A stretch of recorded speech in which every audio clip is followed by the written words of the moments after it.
Hey, I'm Andrea. Welcome back to Latina and HESA. I am a Latina student affairs professional. I'm also a current graduate student in a higher ed program, and I'm finally taking student development. So today I'm going to be talking about the first theory that we learned about in class with identity development. So looking at the model of multiple dimensions of identity and the revised model of multiple dimensions of identity. So I won't necessarily be like teaching what the theory is. I think it's more so for me about understanding how I came to understand the theory and also like what my thoughts are on this theory and like how it came about. It was really helpful for me to understand this theory through this article from Michaela Schroeder and Rosemary Perez. It's through the Journal of Veteran Studies. It's called Exploring the Salience of Veteran Identity for U.S. College Students. And I think first things first, when we first started looking at these two models a few weeks ago, I was like, okay. Actually, initially, I was like, I don't understand why there needed to be a revised model. But I think one of the things that I'm definitely taking away from this class is that like theory is malleable. Theory is not absolute. It's not an absolute truth. Theory is meant to be questioned. Theory is meant to be studied, and it's meant to be discussed, and it's meant to be applied to multiple, no pun intended, multiple avenues, multiple groups of students. Theory, and specifically talking about student development theory, like these theories are just that, theories. They're not absolute truths. I think, as somebody who is unlearning this black and white kind of thinking, even though I've been unlearning this for a really long time now. I would say since I was a college student. Clearly, like unlearning and learning doesn't go away once you stop going to school or you are no longer in a more formal institute of education. But I think with theory, I'm now again understanding like how it's something that is meant to be used, and not just as an end all be all, but rather as a guide. And so again, with the MMDI model, I don't know how to put a picture, so I'm sorry. You're gonna have to Google this. You're gonna have to Google this model so that you can see what I'm talking about. And hopefully, if you're watching this, you're probably already a student affairs professional. You probably know what I'm talking about. So essentially, the initial model from Jones and McEwen, the model of multiple dimensions of identity. So this is the model. Right at the center is the core. Essentially, the center, the core is like this person's like most essential being. This is something that is not salient. Like this is who they are. But around them, like around this core, is what the theory is getting to. It's these social identities.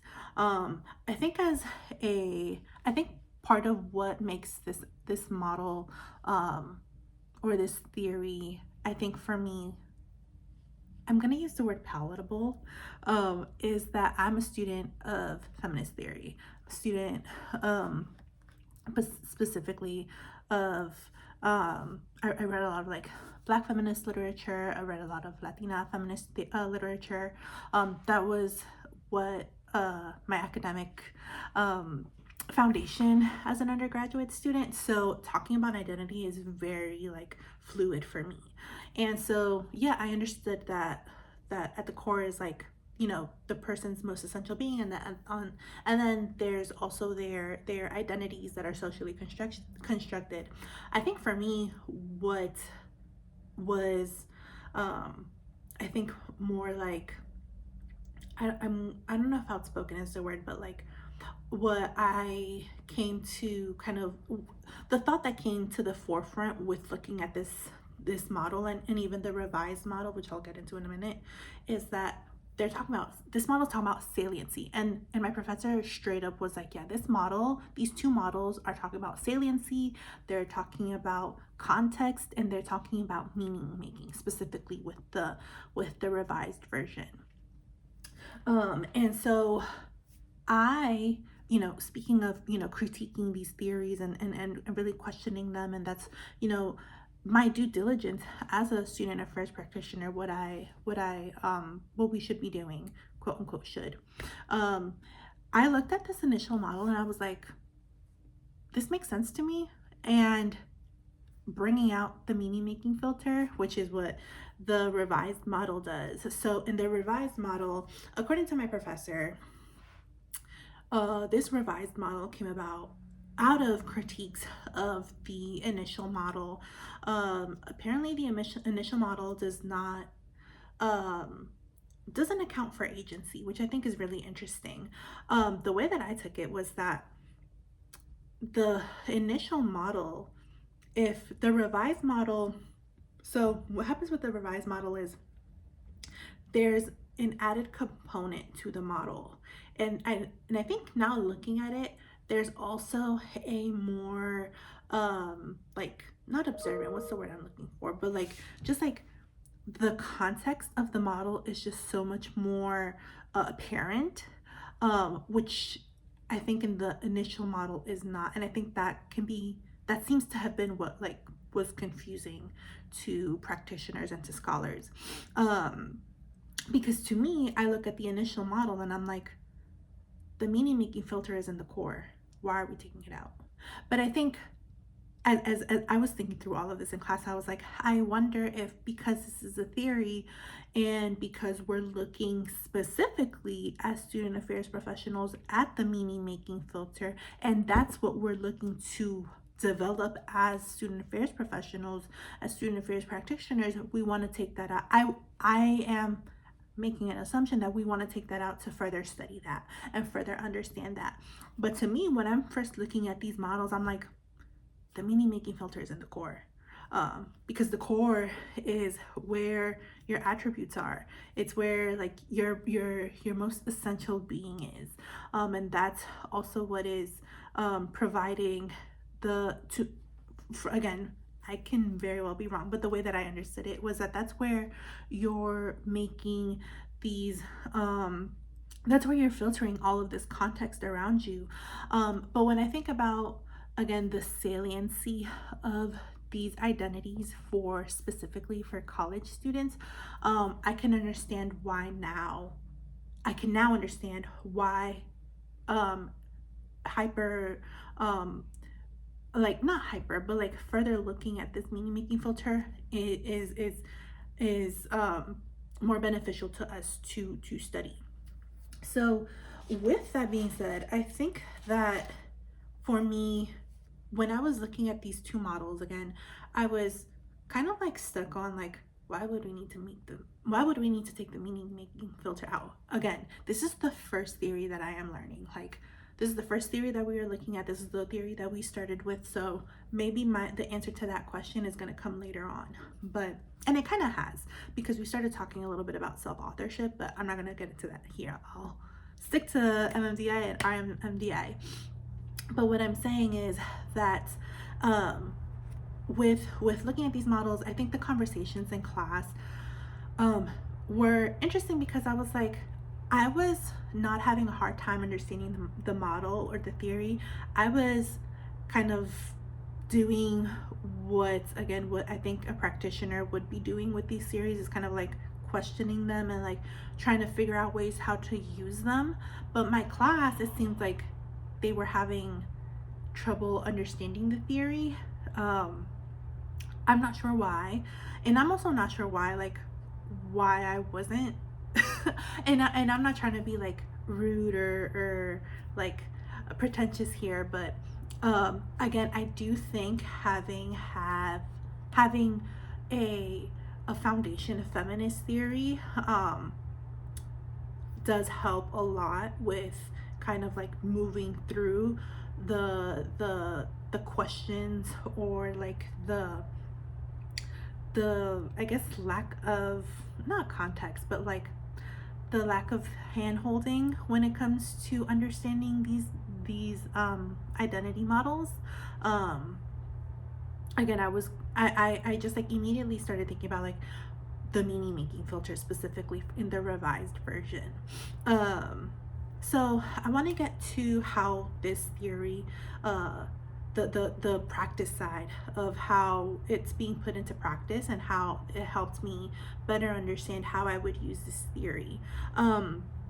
So again, we read an article on veteran students, and again, for me, when the professor was like, yes, this model is about saliency, it's about meaning making, and it's about context, I was like, okay. But as I was reading this article, I think what stood out to me was, well, one, this article was not necessarily interesting. It's not, and I'm not saying it's not interesting. What I'm saying is that like using this specific identity, I wouldn't have thought to have studied this particular identity. But I think this studying an identity that is not salient to me helped me further understand and kind of look at it from like a not personal and not putting myself into this theory and rather just like viewing it and observing it to better understand it so that I can apply it to any identity, not just my own or with students of my own identity.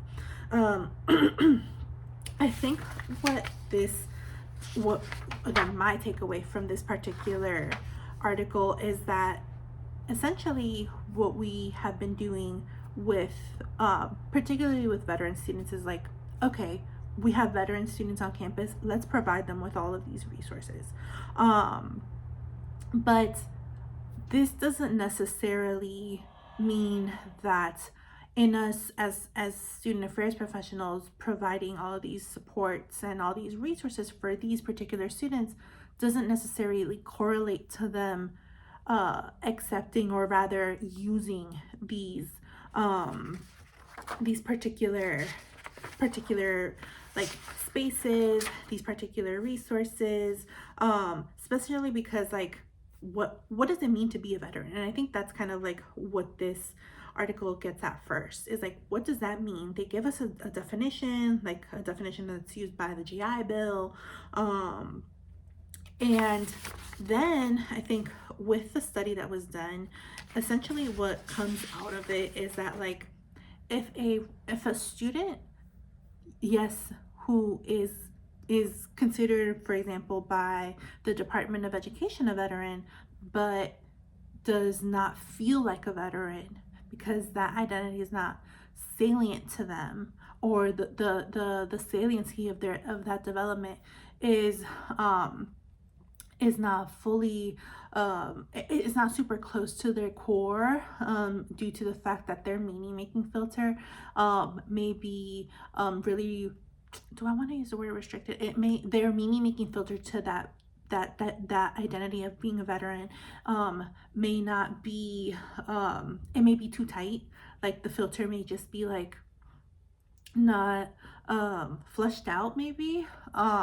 Then they may not be using the resources and support that is available to them. So this is really about us not just like having these resources, they're very important, but also like understanding like, what do you as a veteran student understand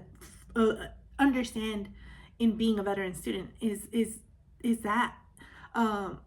that identity important to you? Or like, what's your understanding of that identity and how does it relate to the context of the world around you? Essentially, it's about, I think, getting to know the student, and at the end of the day, that's I think that's what theory gets to, is like, or particularly this theory, what matters to this student, right?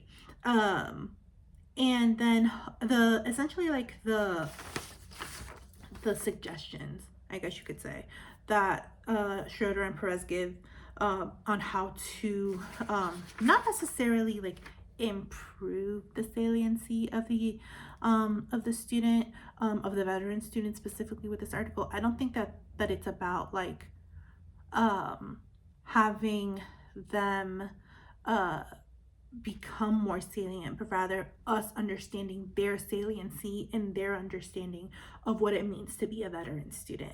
And so that means that students who quote unquote are identified as veterans, they're going to be on a different spectrum, or they're going to be on a spectrum of saliency on what that means for them, and we need to be ready to address and support students across that spectrum. What does that look like? It means, like, once again, being welcoming to not just the veteran student, but welcoming to their understanding of what it means to be a veteran student. I can't force, as a practitioner, I can't force that on a student, because that may not make it through their meaning making filter. I cannot tell them as a practitioner, you are a veteran student, because that, again, may not be what they salient to their core. That saliency is not close to their core. Just because, again, the GI Bill said that you are, they may not be feeling that on campus. And so on top of that, so in addition to other suggestions, it's about, yes, meeting these students where they're at, and that may mean they may be taking I don't want to say taking advantage, but taking up space or using other resources on campus. They may be using, the Office of Student Activities. They may be using a religious space. They may be using, they may be living on campus, and they identify, as a resident more so than a veteran. And so what that means for us as well is, okay, we understand that we have this student. They, on paper, are technically a veteran, but they may be on a different space along this spectrum of what it means to be a veteran. And so in that spectrum, they may be using other resources, other spaces. We have to meet them there, and not necessarily reinforce their veteran identity, but welcome curiosity to it.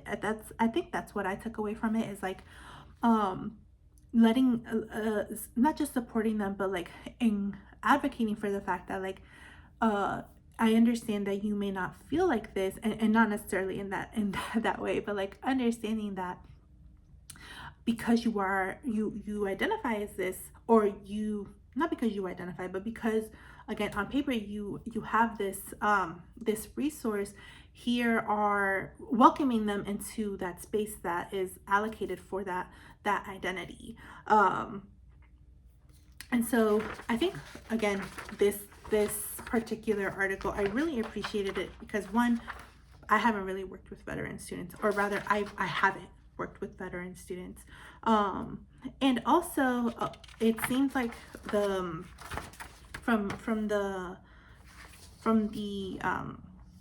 the data, a lot of the students who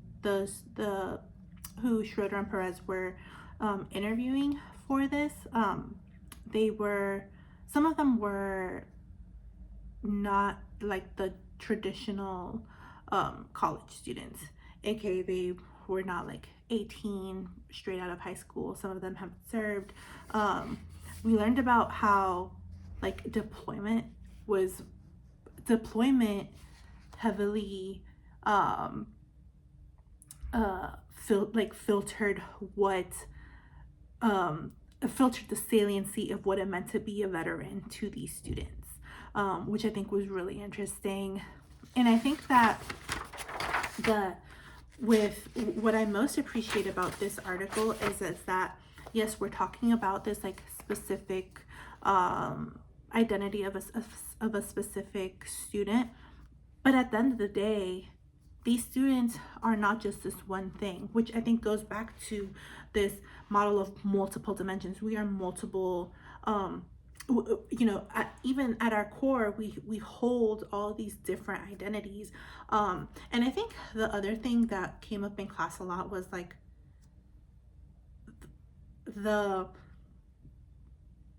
the like how these identities, not just the saliency, but like the movement of these identities. And I think as a again as a student of feminist theory, like I've understood saliency mostly because of intersectional feminism, and understanding that like I am a whole person all the time.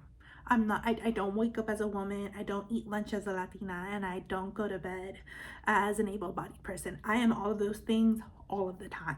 And depending on what I am experiencing, those identities may be a little bit more pronounced and closer to my core than at other times. One of the students in my class brought up this idea of like, do these identities like intersect? Does the model account for intersecting identities? And I responded to that, and I was like, well, yes. I would think that this model, either one of them, not only do they account for intersectional or the intersecting dimensions, it's in my understanding, in the way that I am viewing and understanding this model, it's evident that the saliency is not static. So that for me like made sense from the jump. But it was a question that came up during class, which I thought was very interesting. And it could possibly be part of the critique of these models. I'm not sure. But again, being able to further understand this model through a demographic of student that I'm not very familiar with, and this article did a great job of not just understanding that student, but, and this doesn't mean I'm an expert now on veteran students. It just means that I think I'm further affirmed that when working with students, these students are going to have multiple experiences. They're going to understand context differently because of their meaning making filter. And for me, again, I'm still like, I think that meaning making filter is in their core. I don't think it's you know, anywhere else. I think it's a part of their core. And for us, or for me, it's really about not manipulating their filter. That's not what I'm here to do. I believe that my role as a student affairs practitioner is to strengthen the students' understanding of their meaning making filter and having them use their own filter and really, as one of my former supervisors used to say, like flex that muscle in how context is going through or not going through that filter. So I am gonna wrap it up here. Thank you so much for taking the time to hear me talk about the model of multiple dimensions of identity and the revised model of multiple dimensions of identity. If you would like to know what this article that I'm referring to, I can link it in the comments. Thank you again, and I will see you in the next video. Like, comment, and subscribe. Share with someone who is in education, whether it be higher education, K through 12, who may be working with students outside of institutions of education. I would love to hear what they have to say about these two models. Thanks. Bye.